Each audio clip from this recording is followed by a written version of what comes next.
Alright, this is The Secret of My Life, episode 1. It's going to be a long series, but it's going to be very interesting. You'll get to know more about me. This one's about my first love. And if you watch it, you'll find out a dark secret that I've never told anyone that I'm ashamed of, but it's in this vid, so if you watch, message me about it. Now, before I go into that dark secret, I was young. I didn't know what to do at the situation, and I'm ashamed of it, but it's not the person I am now. Anyway, the first love. Well, I've had girlfriends before my first love use me, cheat on me, lie to me, and it didn't bother me.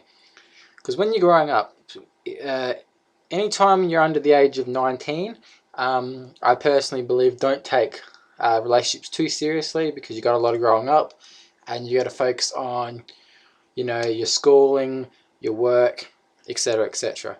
So if you're under the age of 19, you're in a relationship, don't take it too seriously because you've got a lot of life to live. Anyway, before my first love, I probably had at least 5 girlfriends at least, and I probably didn't kiss any of them. I'm not sure. Anyway, that's another story. Uh, so I used to be a good church boy, go to church most of my life actually. I went to a Christian school growing up. Yeah, that didn't turn out too well. Especially when I told the nun to get effed, but we won't go into that. That's for another story. I went to Paradise Community Church, a really good church. It's come a long way since when I first went.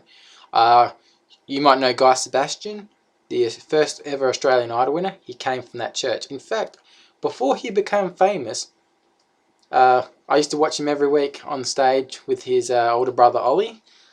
Great blokes. And actually, when the audition stages were going through and he just came on TV, I actually said to Guy Sebastian, when you're famous, I'll have your autograph now just because you'll be famous one day. And at the time, I didn't actually think he was going to be famous, but we got his autograph, me and my nephew, and that was pretty cool. And long story short, he became Australian Idol. Anyway, this is about my first love. I had a lot of girlfriends at the church. I was kind of like a bit of a player. I used to go out with one chick one week and then another few weeks go past be another chick. Anyway, so one night I was like, getting a bit bored. I might just leave what's going on and go out to the lobby and just hang out. And I saw all these chicks in the lobby. I'm like, hey, how you doing? And I was like, some girls sitting down. I'm gonna go sit next to like a really hot chick. And like I was talking to all these girls and they were like, oh, can we have your number? I'm like, okay. Gave my phone at the time, really little shitty Nokia phone here. All it could do was play like Snake, that Snake game on the phone. Couldn't go on Facebook, couldn't do anything. It was just like a little small screen. The whole group only got one person's number. Okay, and I was like, okay, who are you? I was like, oh, and the person says, oh, I'm Alicia, and I'm like, oh, hi, I'm Andre. And at the time, I was like, at the whole lot, I was like, fuck, she's the best looking chick, she's fucking hot. And I was like, oh, any of you girls single? And they're like, oh no, we're single. And I don't remember the whole conversation because it was fucking boring. And she was the one that caught my eye, and I was like, oh, I was being a bit of a sleaze, going, hey, love, me and you, something could happen. And she's like, oh yeah, and I'm like trying to move my hand towards her hand, and she's smiling away. So it's like, I could be in, maybe not, who knows. She had my number, but I thought, before she leaves, let's make an impression on her. Alright, so it's about 9 o'clock at night, freezing cold night, leaving the church. The girls get into a car with the life group leader. Because at the time, there was life group leaders that had like groups and stuff, and I was like, how am I going to make a first impression? So as they're driving off, I ripped off my shirt, took off my jumper, and I ran down side of the car, which topless, jogging along the car going, hey ladies, check this shit out. Because I liked my body back then. I was a skinny little twig, but I had a bit of, nice things to look at. So it's freezing cold, my nipples are going hard, I'm running down the, car park with the car next to me, like smiling away. So that way she would never forget the first time she met me. Neither would the life group leader. Which, long story short, I got in shit for that later. I should respect girls and behave myself, was her exact words, the life group leader.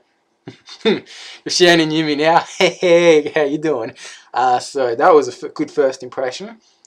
And then I was kind of like, that girl, Alex, she was kind of hot, I wonder if I could, And at the time, I didn't think of anything serious. I just thought she's just another piece of meat. I'm not going to lie. And days went by and I was thinking, no, that chick's hot. I hope she messages me. And when she did, I was like, ka-ching, jackpot. So I thought, I'm going to write a poem. I don't know, like a romantic poem. And like when she comes out one night, I'm going to be like there and I'm going to give her the poem. And a week later, I was standing in the pouring fucking rain. It was cold. My nipples were going hard. My testicles had probably ice lumps on them because it was so cold. And there's me going, woo, shivering away with the poem in my hand. I waited 3 hours. Pouring rain, poem in the hand. And the security guy's like, what are you waiting outside for? You should be in a nice warm place. And I'm like, yeah, right. And he's like, what's that in your hand? I read the poem to a male security guy. He thought it was the sweetest thing he's ever heard. Anyway, she comes out and she's like, you're crazy. It's freezing cold. And I'm like, I got a poem for you. Oh, will you go out with me too? Long story short, she said yes. Ka-ching. Andre hit the jackpot. Ding, ding, ding, ding, ding, ding, ding.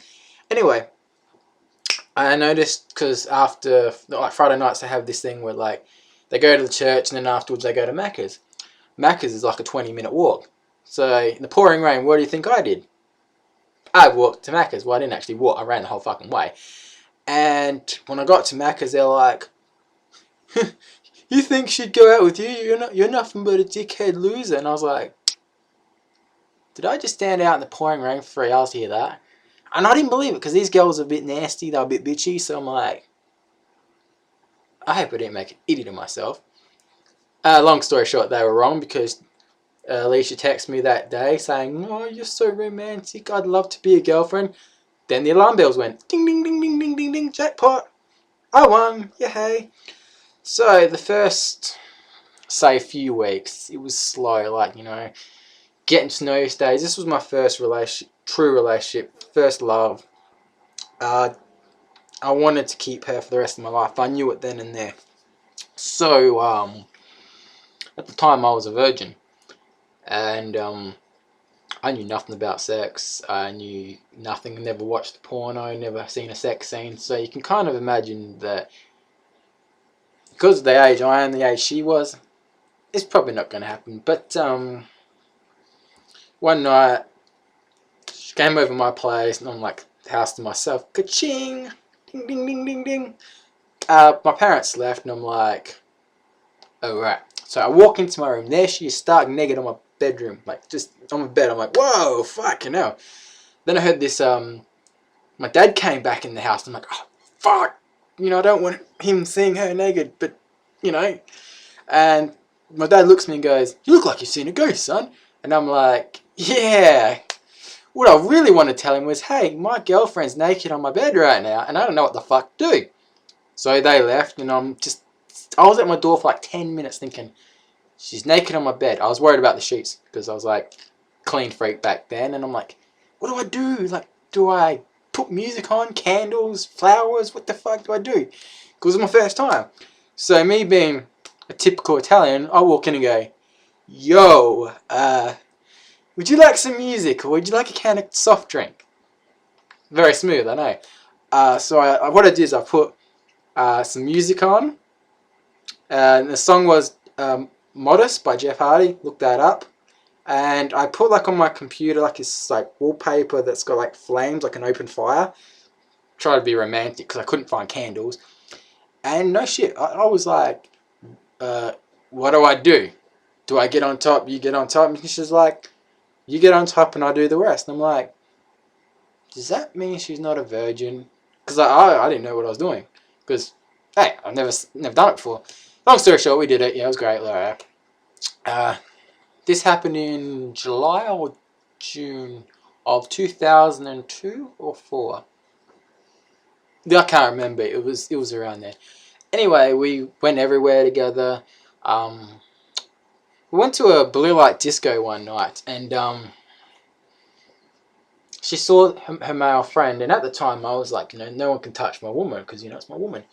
And no joke, this guy's like, yeah, hi, how you going? Because he was with his girlfriend. And my woman jumps into his arms and hugs him. And I'm like, At the time, I was a jealous little prick because, I didn't believe that males could be friends with females. So I was like, I tried to shake it off, and I was like, okay, it was only a hug. But then when she started rubbing his hand, I'm like, what the fuck? So I'm like, fuck this shit. I walk straight in, started dancing, and her friend comes up to me, nice piece of ass. She goes, why aren't you hanging out with your girlfriend, she's upset. And I'm like, I don't care if she's upset, she's with the other guy. But they're just friends, rah rah. And I said, I'll tell you what.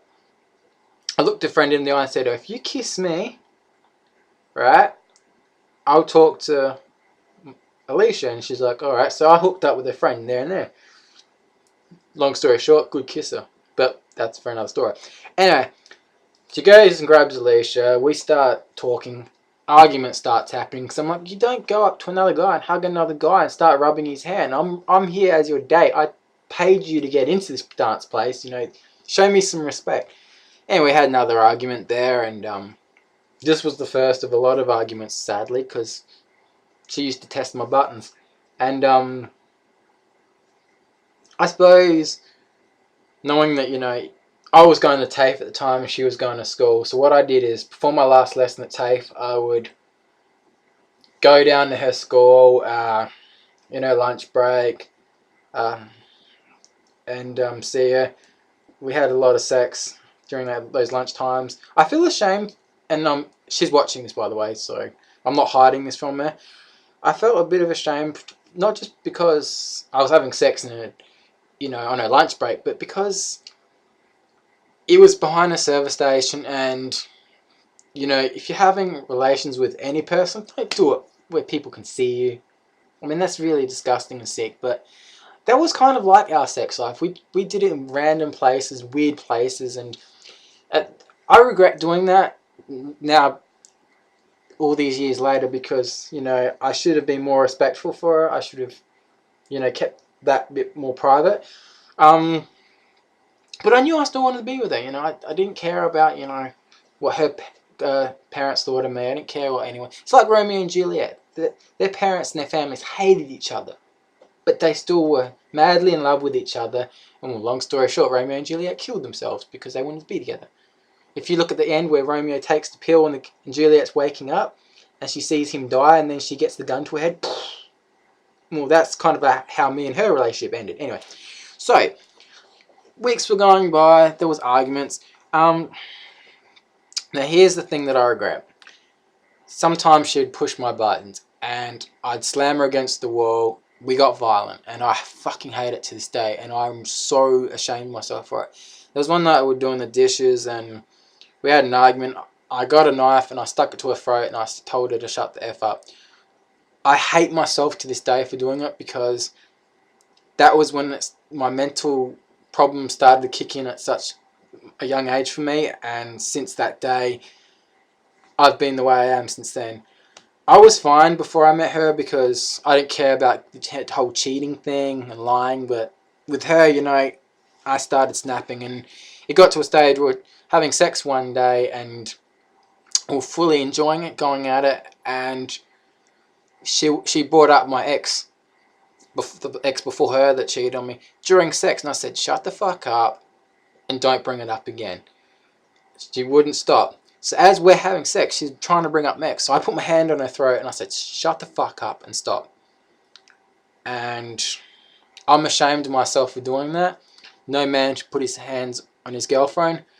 We're trying to, she said we should stop this, and I said no, let's keep going. We kept going, and she stopped, and I kept going, and then after she had a, we just talked afterwards and acted like nothing happened. But I knew something was up because, you don't fight during sex. Anyway, she stayed over for a few more hours, nothing happened. And it was so awkward because I've never been that violent to anyone in my life, and I was getting scared, I was losing it, and I didn't want to tell her about all my other health problems, because I did have health problems back then. I tried to hide it from her. It got to a stage where I went to hospital one day, and her and her grandma were sitting there with hospital, and I ditched them both because I didn't want to see the doctor about my mental problems. So months and months travelled. I still thought, I want to show her how much I love her. So I decided to propose to her on New Year's Eve. It was 11:59 at night, 1 minute before midnight. I got down on my knee, nice ring, and I said, will you marry me? She said yes, and I'm like, ka-ching, ding, ding, ding, ding, ding. She said yes, so I thought, okay, well then everything must be good now, you know. She said yes to marrying me. She likes the jewelry I buy her. So what? So we hooked up that night, and I always knew at the back of my head something's not right. And it got to a night where we were at Sky Show. There was this like fireworks thing, and they'd offered to pick us up from Sky Show and drop her back home. But her and her grandma were like, no, no, no, no. We'll take a bus home. And I'm like, looking, there's not many buses left. There's like maybe 2 left. Anyway, I was waiting for the fireworks star. I'm like, looking at the sky, lying down the grass. This chick walks over top of me wearing this skirt now. And my missus goes, you looked up her skirt. And I'm like, hang on, what the fuck? I'm like lying on the grass waiting for the fireworks start. If someone's going to walk over top of me, I'm not, you know, looking at them, you know what I mean? So she kept bringing it up on the bus ride home to all her friends, and then we were walking down her street. She kept bringing it up, so I got my water bottle and I just flinged it at her face, and I said, shut the fuck up. Not a smart thing to do when her parents right next to her. Anyway, I knew straight away this is going to end bad soon. So February came. That was my godson's baptism, and I got initiated as godfather. But when you're sitting in church with the person you love and you look into their eyes and you see there's no love there in a church, you know it's over. And the painful thing is Valentine's Day was shit because it was a few days after. And then my birthday came, and even on my birthday I hid this from everybody, but I knew it was over. And at the time I was doing work experience at Woolworths, and the Monday I come home from Woolworths and I get this call, you're never allowed to see Alicia again. I'm like, yeah, right, I'm Andre, man. No one's going to tell me what the fuck to do. Then I broke down. I didn't know what the fuck to do. I started throwing shit around the house. I picked up a few chairs, tried to swing it at my parents. I went schizo. My brother came in, tried to threaten me with a baseball bat. He said, don't fuck up your life, you know. And I was like, nah. So what I did that night, and this is going to be a Guinness Book of Records, I was on my hands and knees to my house to her place, which is like if you're crawling on your hands and knees, it's about 3-4 hours of doing it.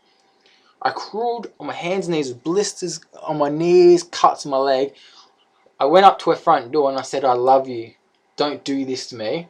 And she walked out, gave me a hug and said, I tell you what, talk to me at school tomorrow. Right? Number one, I wasn't allowed to go back to that school because it's trespassing. You can't do it you can't go to school if you're not part of the school. So I came to our school that day, February the 23rd. Write this in your calendar. We had a massive argument on the oval. Had a fight. Got a school bag off her back. She went running into the place, and I'm like, fuck, it's really over. So I thought, well, I got a school bag here. I was thinking going for her phone to find numbers of like who her friends could be inside to come get her school bag. Then the cops rocked up, and I'm like, fuck, those cops are for me.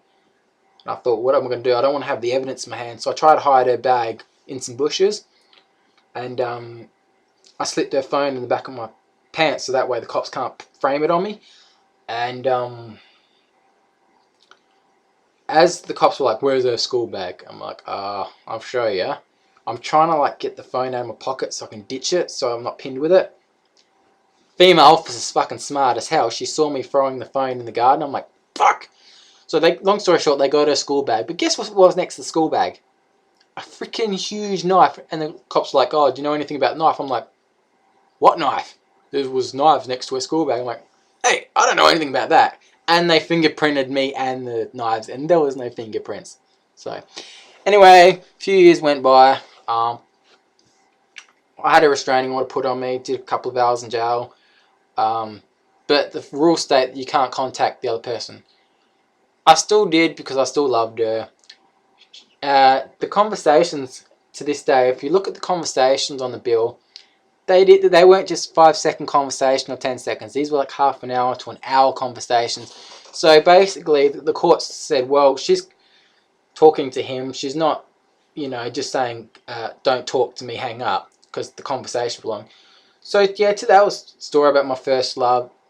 Not much details I've left out, but to this day, like I saw her a few years later at shopping centre and talked to her, but I still think to this day I shouldn't have been the way I was to her. If you're watching this, I'm sorry. I've said it a million times. Everyone knows now what I've done. That is not the person I am now. I still have mental problems, but I've got them sorted out for now. Long story short, don't put your hands on your partner. Don't put up with shit. And try work your relationship out. But if you're under 19, don't get wrapped up in all these emotions, because focus on your career, focus on your schoolwork, and later on worry about marriage and kids and stuff. Because when I was with her, I actually wanted a kid, and yeah, didn't happen. But at the end of the day, like, everything happens in life for a reason. Yeah, she's probably happy right now. She might be married, she might have kids, and good luck to her. I wish her all the best. I don't have any hate towards her because, like I said, I don't hate anybody. There'll always be a piece in my heart for her, only for the sheer fact that she was my first love. And you all can experience the first love thing, because your first love never really goes away. It's always in your heart. Even if you say you hate your first love, secretly, somewhere in there, you love them.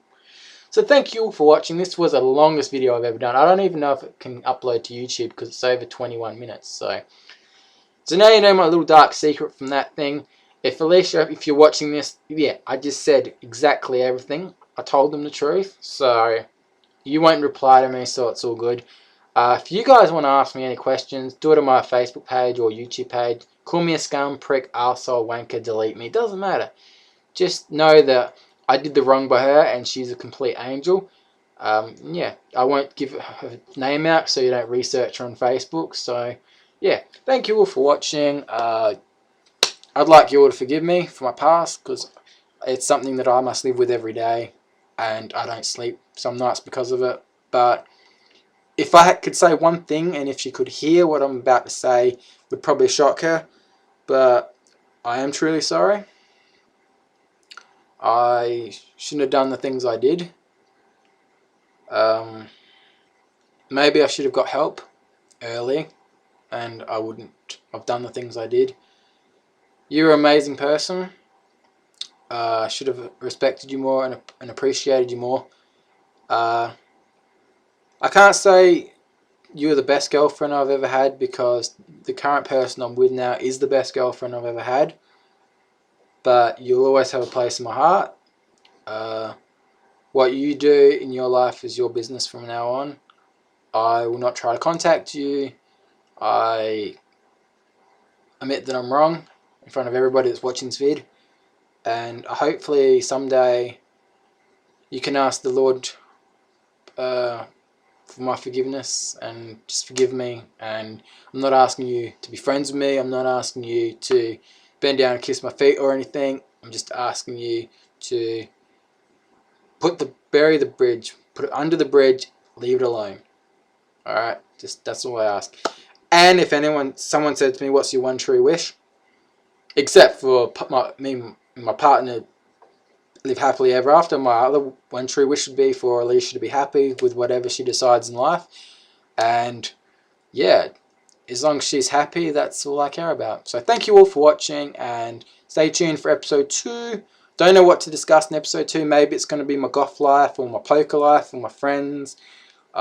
Living with a disability.